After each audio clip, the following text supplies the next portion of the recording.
Hey guys, it's me, the Alpha Empath. And let me take a moment to be kind of transparent with you guys a little bit, okay?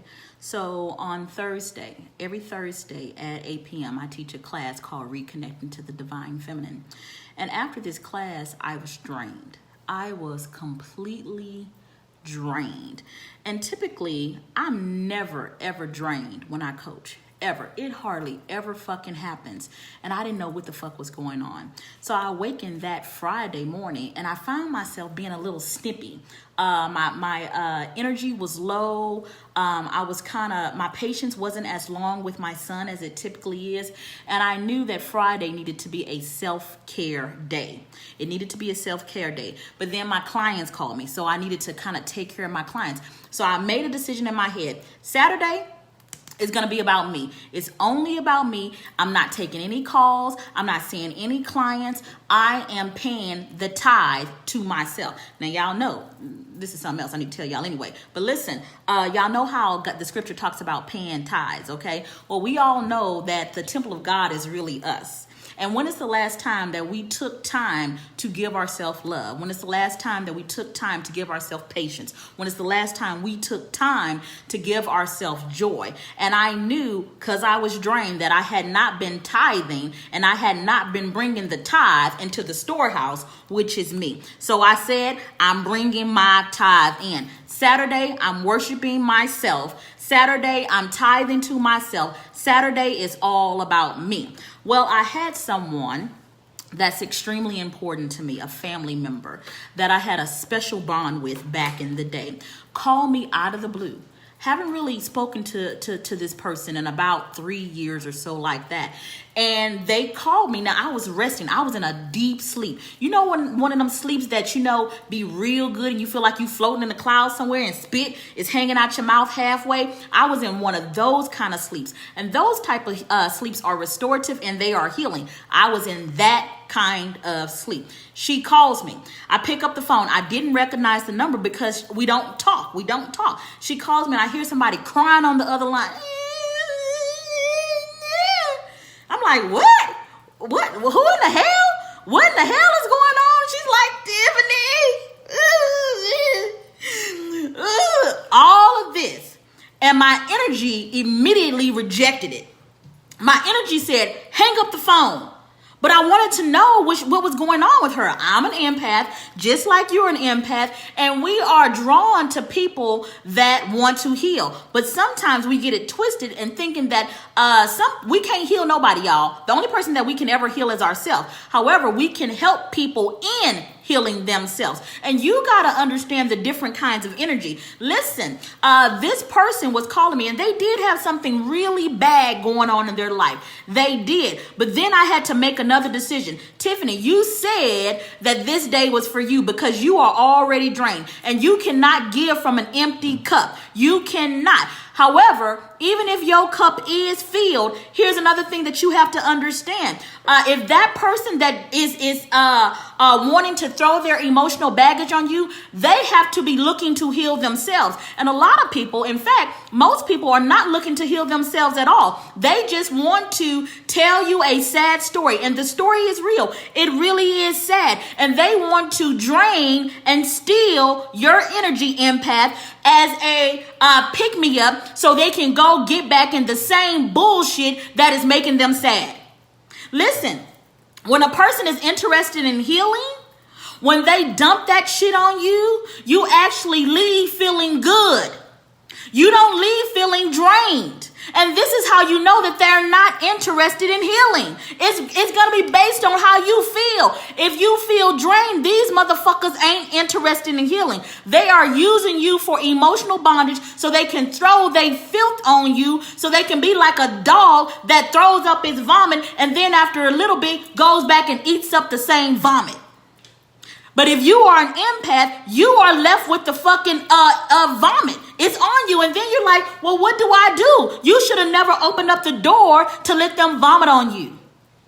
Now, this is so different than how I used to be.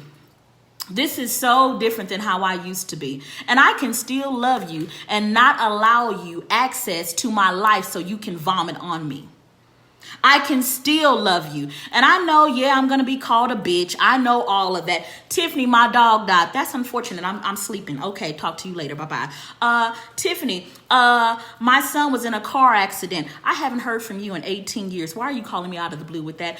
Please go call all your friends that you have been hanging out and having your life with. Please go call them. I'm tired, okay?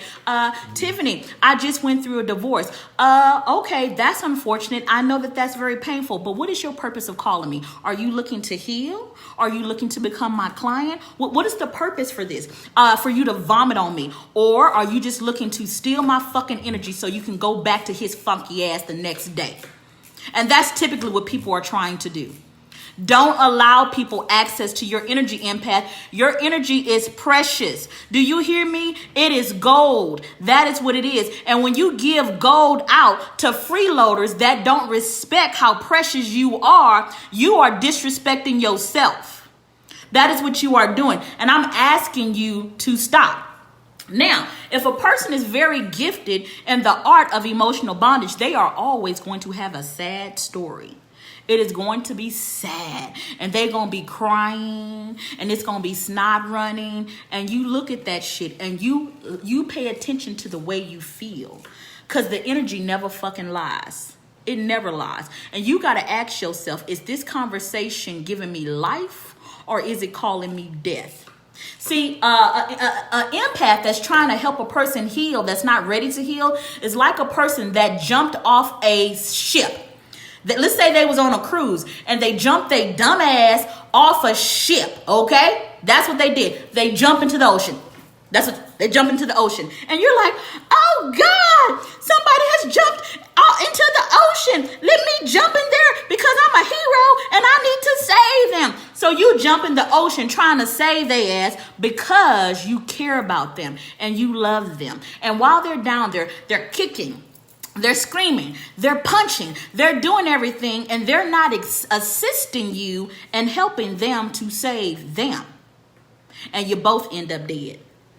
See, I'm not going to do that. There used to be a time that I used to do that. I don't give a fuck who it is. I'm not doing that anymore because my life is precious, because I am precious, and because I choose to love myself before I choose to extend love to anybody else. And let me tell you something. This goes for my own motherfucking children.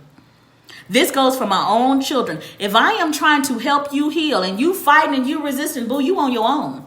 You on your fucking own. And you're not going to call me every time life is too hectic for you. And all the times I tried to help you heal, you ain't going to call me and use me like an emotional sugar daddy. You ain't finna do that.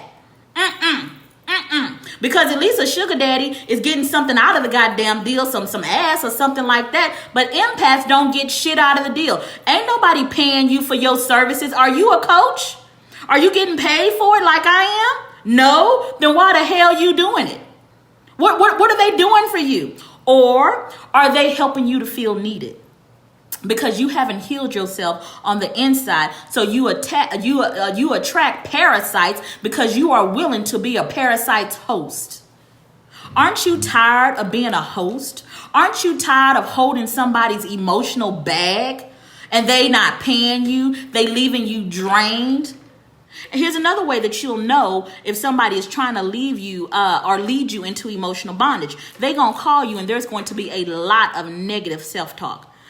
Oh, I hate myself. Blah, blah, blah, blah. Let me tell you something. It's emotional and it is spiritual suicide. That is what it is. You are dealing with the person that is trying to either kill themselves spiritually or kill themselves emotionally. But even with that, when a person is ready to kill themselves, ain't nothing that you can do to stop that shit. They have to change their mind. Now, if they are willing to heal, they are going to be open to listen. And when they are open to listen, the energy is not draining. That's how you know if you can help them. If you feel drained, they are not open and you need to fucking bounce. Do you hear me? You need to fucking bounce. I don't care if it's your mama, your daddy, your cousin, your sister, your brother. You have to love you first. And you have to give people what is left out of your overflow. So if your own cup is not filled, what the fuck you look like trying to fill somebody else's cup? You are full of self-hate.